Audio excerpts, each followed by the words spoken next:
Good morning. I'm Harley Schlanger from the LaRouche Organization with your daily video update for April 21st, 2023.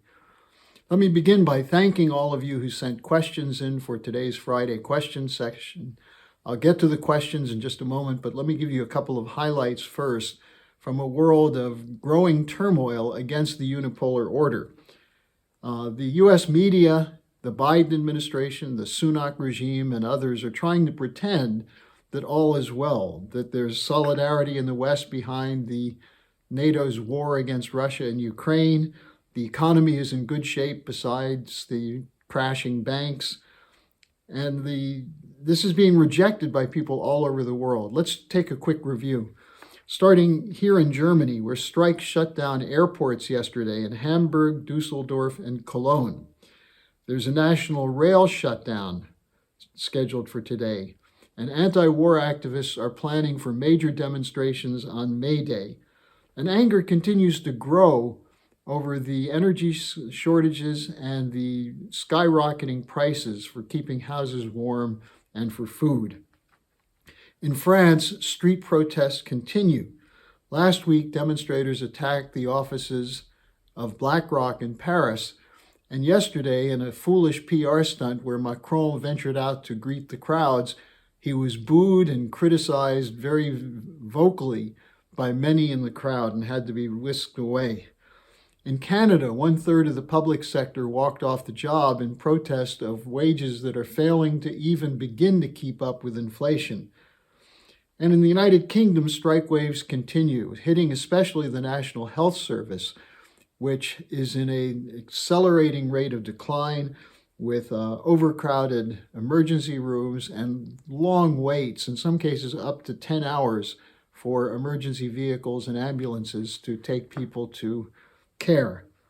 Now, in the United States, the recent exposure of lies from the U.S. government about the great success of the Ukraine war was met by media attacks on the whistleblower and more aid provided by the Biden administration to the Zelensky gang of pirates, to the tune of another $325 million. Now, what's needed is an anti-war movement which is combined with a plan for economic transformation. And economic transformation is going on all over the world, sometimes called de-dollarization, sometimes the global south or non-aligned nations. But what's needed is the West to wake up and join it. There's more than de-dollarization, because you have to figure out what's a positive plan for upgrading a world which is facing food shortages, energy shortages, and war. Now, what we propose is a global Glass-Steagall, which would be a break with the neoliberal economic deregulation and privatization policies from the 70s and 80s, and move to a new development architecture, which is already underway in much of the world. Marcy Kaptur introduced a bill 2 days ago in the U.S. Congress to restore Glass-Steagall. This is as a global component, could be a blow against central bank dictatorships, which basically act on behalf of the private banking system to ensure credit for speculation, to create billionaires, at the same time denying nations and industries and businesses the credit needed to survive. So we need a big international no to the globalization, deregulation, privatization, neocon, neo-war regime, which is putting the world in great danger. Now, to your questions. The first one, why won't Congress support a return to Glass-Steagall? It seems like such an obvious solution. Well, it's simple. Look at the power of the financial and corporate lobbies.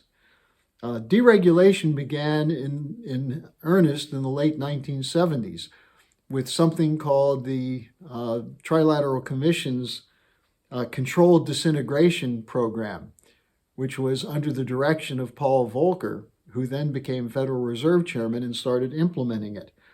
It was to break up industrial development, to deindustrialize the United States as part of an overall global Malthusian plan to reduce world population. This included constant efforts to break apart Glass-Steagall during the Reagan administration. Remember, George Bush was the person in charge of the deregulation Blue Ribbon Committee in the Reagan administration, George Herbert Walker Bush. During the 80s and 90s, there were tinkering and strips taken out of Glass-Steagall, and in 1999 it was finally repealed. Remember, Glass-Steagall is the bill that separates commercial banking from investment banking, which protects depositors of commercial banks, but not speculators in investment banks. Once it was repealed, wealthy speculators could draw on funds in banks that were put there in good faith by depositors, not knowing that it would be going into risky financial speculation, new financial instruments, such as the dot-com sector that blew up in 2000, 2001, the housing market that blew up in 2007 and 2008, and then the everything bubble that's been popping the last 3 years. So given that this was creating enormous wealth for the speculators, this then went through the financial lobby into the pockets of Congress, both in terms of campaign donations, and also many congressmen, when they retired, became lobbyists for the financial interests. So that's why the Congress, between corruption and just plain ignorance, the mantra of an unregulated market is best, that the markets are self-regulating. That's nonsense. If you believe that, you must be someone who's making trillions or billions from the speculative system. It's not self-regulating. It tends to ensure that the wealthy get wealthier and the rest of the economy is starved for credit. So Glass-Steagall is essential. Much of the world has already moved in this direction. And, we need to have in Europe and the United States a return to this kind of sensible policy. And the captor bill is a step in that direction. But it must be global, because we have to take away the safe havens for the City of London and Wall Street. Now, the second question continues on the economy from Gail, who asked about currency exchange rates. She writes that she knows that Nixon in 1971 ended the gold reserve system.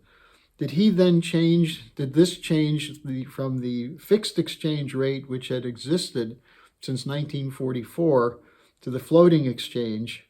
And hasn't this, by allowing currency speculation, had a devastating negative effect on the developing sector nations? Well, she's right in the sense that it did have a devastating effect. It was on August 15th, 1971, that Nixon ended the gold reserve for the dollar, essentially turning the dollar into a fiat currency. He was stampeded into this, as the LaRouche organization has repeatedly reported, by a grouping which included Volcker, it included George Shultz, it included Kissinger, Arthur Burns, the former Federal Reserve Chairman. All of them were saying, look, we can't maintain a gold reserve system, we have to change. And so in December 1971, there was something called the Smithsonian Agreement, in which the 10 largest industrial nations accepted the idea of floating exchange rates.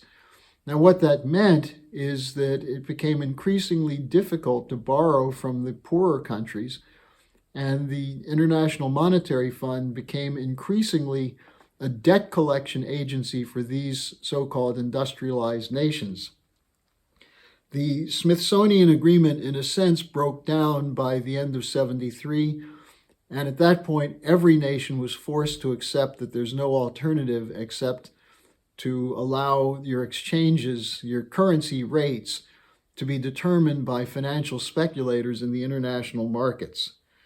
This was, of course, a heavenly agreement for currency speculators, but it has been increasingly devastating for poorer countries, making them totally dependent on adopting the strategic these adjustment programs of the IMF, which in most cases have been austerity against public sector, against wages, and have forced the poorer countries to export virtually everything of value well, having their currency reduced, increasing their costs for all their imports.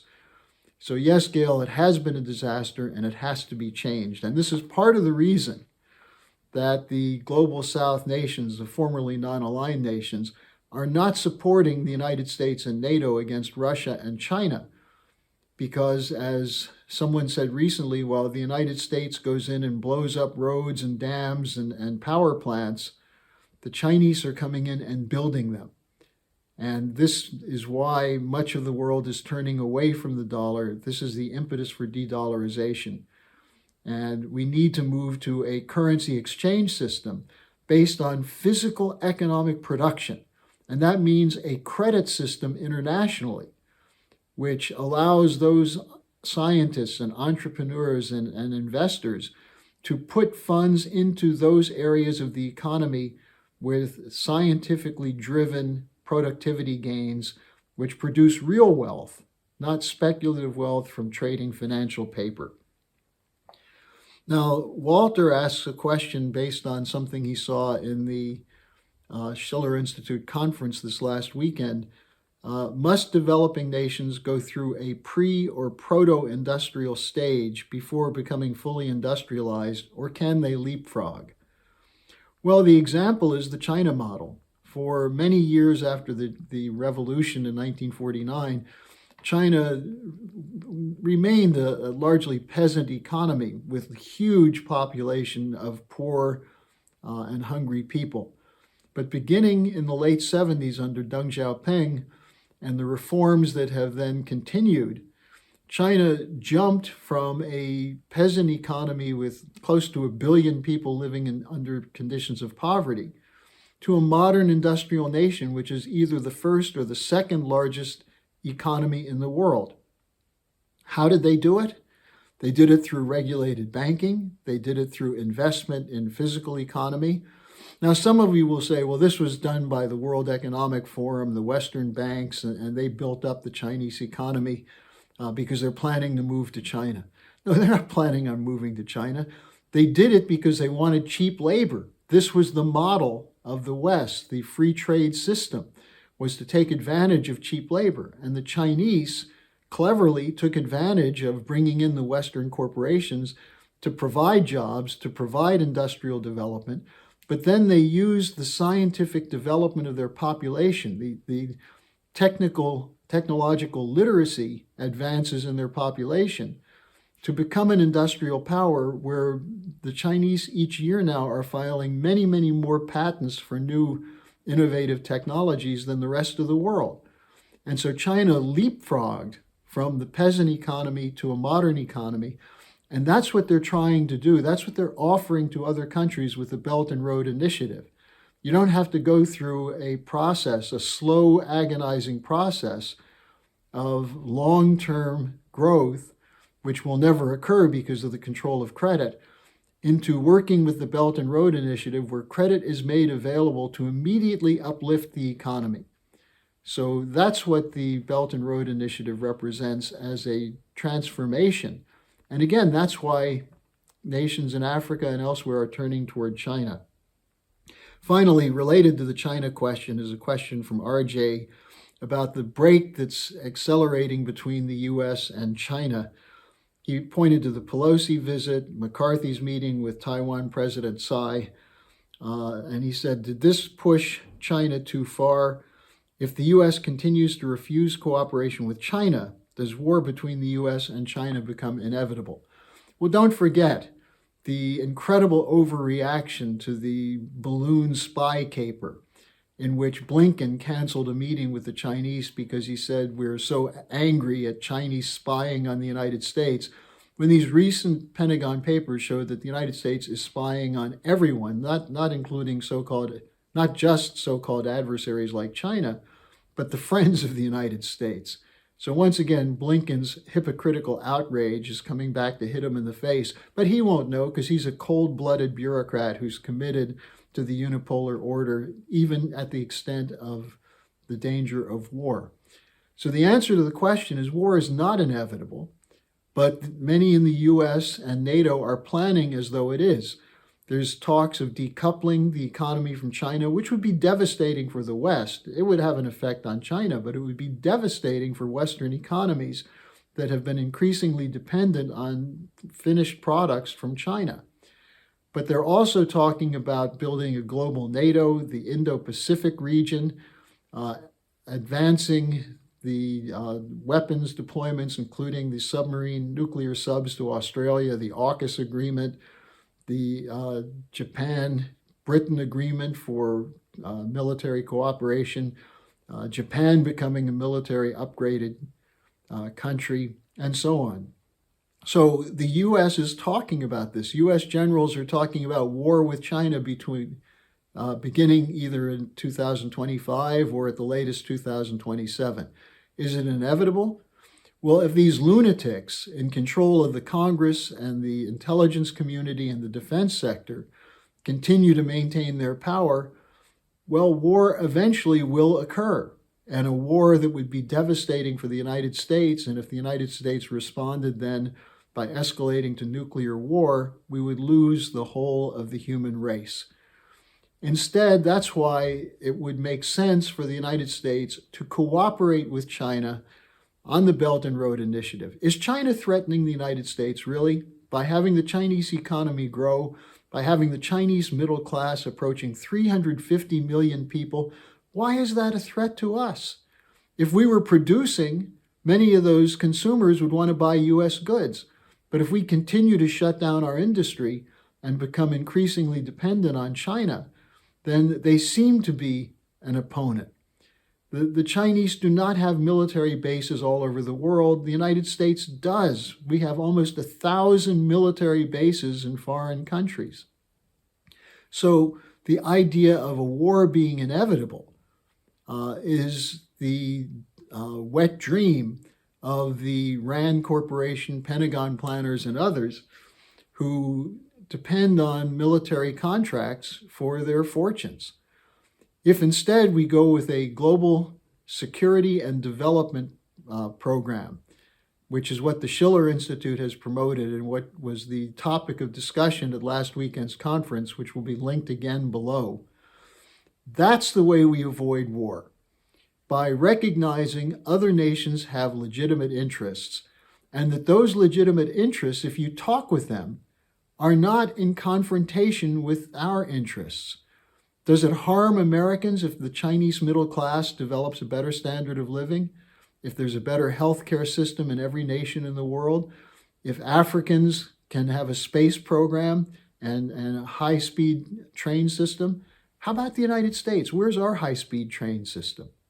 So if the American people and the Western Europeans recognize that the only cause of war is the insane demands of the unipolar order that every nation must submit to the central banking system of the West, if we dump that, reject that, move away from it, then peace is inevitable and not war. So thanks for joining me today. I'll see you again next week. Hello, thanks for watching. Be sure to like, subscribe, and hit the notification bell so you don't miss any of our videos. Support our independence to produce videos like these. Become a member of the LaRouche organization at thelarouche.org/member.